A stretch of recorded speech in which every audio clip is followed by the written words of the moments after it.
सांसद मनसुख वसावाने गांधीनगरનું તેડું દિલ્હીથી આવતા જ ગાંધીનગર જવા રવાના થયા। જંગલ જમીન મુદ્દે મંત્રી નરેશ પટેલ સાથે તેમની ચર્ચા। મંત્રી નરેશ પટેલના નિવાસ સ્થાને ચર્ચા કરી શકે છે મનસુખ વસાવા। ખોપી ધરણા મુદ્દે આજે નિવેડો આવી શકે છે। 18 દિવસથી ખોપી ખાતે આદિવાસી સમાજના ખેડૂતો જંગલ જમીન બાબતે ધરણા પર બેઠા છે। તેમની એક જ માંગ છે કે જો ઉમરપાડાના ખેડૂતોને ખેડાણ માટે જમીન મળતી હોય તો સાગબારાના ખેડૂતોને કેમ નહીં। અને એટલે જ સાંસદ મનસુખ વસાવા પણ તેમની વારે આવ્યા હતા। સંવાદદાતા દીપક જોડાઈ ગયા છે વધુ જાણકારી સાથે। દીપક, મનસુખ વસાવા ગાંધીનગર પહોંચ્યા હોવાની જાણકારી, શું ચર્ચા થઈ શકે છે? બિલકુલ દીપક, ખાસ વાત કરીએ તો જે છેલ્લા 18 દિવસથી જે સાગબારાના જે જંગલ જમીનના મુદ્દે લઈને ખેડૂતો જે ધરણા પર બેઠા છે, આ ધરણા લઈને અનેકવાર સાંસદ મનસુખ વસાવા જે એમના સમર્થનમાં ગયા, જેમની સાથે ધરણા પણ કરી ચૂક્યા છે। અગાઉ પણ સાંસદ મનસુખ વસાવા જે મુખ્યમંત્રી જે ભૂપેન્દ્ર પટેલ છે તેમને મળી ચૂક્યા હતા, પરંતુ કોઈ નિર્ણય ના આવતા આજે છેલ્લા 18 દિવસથી જે ધરણા ચાલી રહ્યા છે, જેને લઈ આજે મનસુખ વસાવાને સીધા ત્યાં ગાંધીનગર બોલાવવામાં આવે છે। આ ગાંધીનગર કહી શકાય કે જે જંગલ જમીનના મુદ્દે છે જેની ચર્ચા થશે, અને જે આદિજાતિ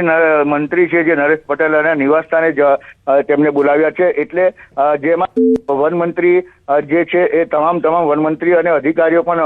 ઉપસ્થિત રાખવામાં આવશે। એટલે જે છેલ્લા 18 દિવસથી જેનો જે ઉપવાસ ધરણા ચાલી રહ્યા છે, જેનો આજે અંત આવી શકે છે એવી વાત છે। કારણ કે સાંસદ મનસુખ વસાવા દિલ્હી હતા અને ગઈકાલે જ એ દિલ્હીથી સીધા તેઓ ગાંધીનગર પહોંચ્યા છે આજે, અને આજે અત્યારે હાલ જેઓની બેઠક જે છે એ જંગલ જમીનના મુદ્દે આદિજાતિ મંત્રી નરેશ પટેલ અને અર્જુન મોઢવાડિયા જે વન મંત્રી છે તેમની સાથે થશે। જી દીપક, આ મનસુખ વસાવા જ્યારે ચર્ચા કરવા માટે પહોંચવાના છે તો નરેશ પટેલ સિવાય અન્ય કોઈ સાથે પણ ચર્ચા સંભવ છે? કારણ કે આ પહેલા મુખ્યમંત્રી સાથે પણ તેમણે ચર્ચા કરી હતી। બિલકુલ, ખાસ વાત કરીએ તો જે જંગલ જમીનનો જે મુદ્દો છે જેના અનેકવાર આજે સવાલો ઉઠતા જે સાંસદ મનસુખ વસાવા અગાઉ પણ તેઓ જે ગાંધીનગર ખાતે મુખ્યમંત્રી અને જે પ્રવીણ માળી છે જેમને વનમંત્રી તેમને મળ્યા હતા, પરંતુ કોઈ નિવડો નહોતો આવ્યો। આજે જ્યારે ફરી મુખ્યમંત્રીએ તેમને બોલાવ્યા છે ત્યારે મંત્રી નરેશ પટેલના નિવાસ સ્થાને જેમની ચર્ચા થશે, તેમાં વન મંત્રીઓ જે છે તમામે તમામ જે બંધુ જે પ્રવીણ માળી છે, અર્જુન મોઢવાડિયા છે અને જે સુરતના જે વન અધિકારના જે વનકર્મીઓ છે, જે એસીએફ છે, ડીસીએફ છે, તમામને ત્યાં બોલાવવામાં આવ્યા છે। એમની વાત સાંભળવા આવશે કે જે જંગલ જમીનનો મુદ્દો છે હવે વધુ ને વધુ ઉગ્ર બનતો જાય છે, ત્યારે આજે સાંસદ એનો નિવડી શકે છે એવું લાગી રહ્યું છે। જી દીપક, અહીં મહત્વનો પ્રશ્ન એ છે કે ગ્રામસભાના ઠરાવની વાત હતી। વન વિભાગનું કહેવું હતું કે ગ્રામસભા ઠરાવ પસાર કરી દે તો અમે ખેડાણ કરવા માટે પરવાનગી આપી દઈશું। તો શું વન વિભાગના એ અધિકારીઓ જેમણે હસ્તક્ષેપ કર્યો હતો કે ખેડાણ તમે નહીં કરી શકો તેમને બોલાવવામાં આવ્યા છે? ગ્રામસભાને લઈને પણ કોઈ સ્ટ્રેટેજી? છેલ્લા 18 વર્ષથી જે ધરણા પર બેઠા છે, જે આ સાગબારાના ખેડૂતો જે છે એ ઉમરપાડાના ખેડૂતો અને જે અનેક મંડળીઓ આવે છે, કારણ કે જે નર્મદા જિલ્લામાં સાગબારા આવે છે અને જે ઉમરપાડા આવે છે સુરત જિલ્લામાં આવે છે, ત્યારે સુરત જિલ્લામાં જે ઉમરપાડા આવે છે, ઉમરપાડા અને સાગબારાના ખેડૂતોને જે છે વચ્ચે વિવાદ એટલો કર્યો છે કે જે એમની પોતાની જે જંગલ જમીન હતી, પહેલા નર્મદા જિલ્લો ભરૂચ ખાતે મર્જ હતો, તે દરમિયાન આજે જંગલ જમીન ખેડતા 20 વર્ષથી જે જંગલ જમીનના ખેડૂતો છે એ પહેલા નર્મદા જિલ્લામાં ખેતીવાડી કરતા હતા, પરંતુ જેનો વિભાજન થતા આજે ઉમરપાડા એટલે કે સુરત જિલ્લામાં જે ખેતી પહોંચી ગઈ, ત્યારે તેમના જે વન સમિતિની મંડળીઓ છે જેના પ્રમુખો છે, જેના અનેક વિરોધ થયા છે, કારણ કે જે જંગલ જમીન છે એ હવે સુરતના આવે છે, એટલે ત્યાંના જે ઉમરપાડાના આદિવાસીઓ છે એ સુરતના આદિવાસી વિસ્તારના લોકો એવું કહે છે કે નર્મદા જિલ્લાના જંગલમાં અમે જંગલ જમીનના ખેડાણ ના કરવા દઈએ। પરંતુ જો વનકર્મી અને એટલે કે જે એસીએફ ડીસીએફ જે છે ત્યાંના વનકર્મી છે, ત્યાંના આગેવાનો જે વન સમિતિના પ્રમુખો છે તે પણ ત્યાં પહોંચ્યા છે, એટલે આ તમામને જે સાંભળવામાં આવશે ને સાંભળ્યા બાદ એવો પણ નિર્ણય આવી શકે કે જેની પાસે 20 વર્ષથી સનતો છે, જે 20 વર્ષથી ખેડી રહ્યા છે, જે પુરાવા રજૂ કરવામાં આવશે તેમને જંગલ જમીન ખેડવાનો હક પણ આપવાનો વાત થશે। જી આભાર દીપક, આગળ પણ અપડેટ્સ લેતા રહીશું તમારી પાસેથી। તો દિલ્હીથી આવતા જ ગાંધીનગર જવા માટે મનસુખ વસાવા રવાના થયા છે। અહીં એ મહત્વનો પ્રશ્ન છે કે કઈ રીતે વચ્ચેનો વિકલ્પ કાઢીને અને આ જે મુદ્દો છે તેનો ઉકેલ લાવવામાં આવે છે।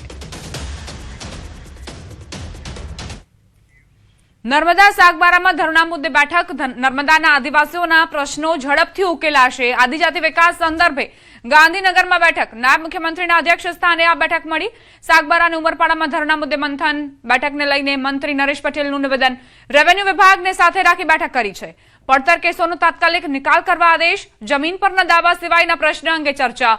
આદિવાસી લોકોના પ્રશ્નને લઈને બેઠક વહેલી તકે જમીન માપણીની સૂચના નક્કી કરેલી જમીનનો રેકોર્ડ આદિવાસીઓને આપવા સૂચના અપાઈ છે પડતર કેસોનો તાત્કાલિક નિકાલ કરવા માટે આદેશ સરકારની જમીન આપવામાં નથી સાચા આદિવાસી ખેડૂતોને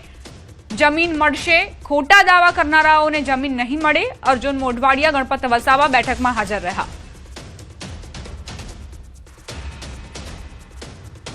આજે જે પ્રશ્ન હતા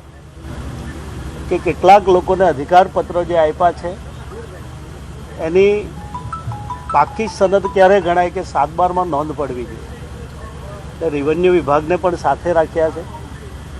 કે વહેલી તકે એની માપણી થઈ જાય ફોરેસ્ટ વિભાગ અમારો ટ્રાઇબલ વિભાગ સાથે મળીને એને એક્ઝેક્ટ જે મળવાપાત્ર જમીન છે એનો રેકોર્ડ એના હાથમાં આવી જાય એ પ્રકારની પણ કેટલીક ચર્ચાઓ થઈ અને કેટલાક જે પડતર કેસો છે એ પડતર કેસોનો તાત્કાલિક નિકાલ આવે જે સાચા હકદારો છે એને આજે પણ સરકારની બિલકુલ ના નથી જમીન આપવા માટે પણ આપણે સૌ જાણીએ છીએ આપણી સૌની જવાબદારી પણ છે કે પર્યાવરણને સાચવવું જંગલને સાચવવું એ પણ આપણી નૈતિકતા આપણી પોતાની જવાબદારી છે ત્યારે સાચા છે એને ચોક્કસ રીતે અમે આપવાના છીએ પણ જ્યારે ખોટા દાવા હશે તો સરકાર માટે પણ એક બહુ મુસીબત ઊભી થતી હોય છે પણ તેમ છતાં જે કંઈ અત્યારે જે ત્યાં આંદોલન ચાલી રહ્યું છે આજે પણ અમારી બેઠકમાં મોટાભાગે ચર્ચા થઈ છે અને જે સાચા હશે તો ચોક્કસ રીતે અમે એને જમીન આપવાના છીએ અને બાકીના જે ટ્રાઇબલના જે કેટલાક પ્રશ્નો હતા અમારા એ પણ અમે દર વખતે મિટિંગો કરીને જે લોકો પાસેથી જે કેટલાક પ્રશ્નો આવતા હોય છે એ પ્રશ્નનો નિકાલ કેવી રીતે આવી શકે એ માટે અમારી આવી બેઠકો સતત ચાલતી રહી છે અને એના માટેની અમારી બેઠક હતી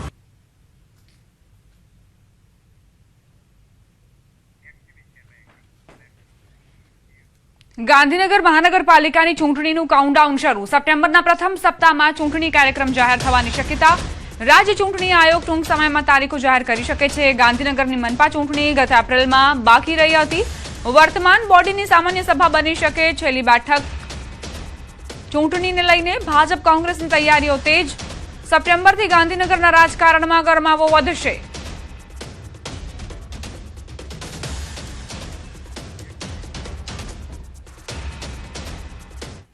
ભરૂચ શહેરમાં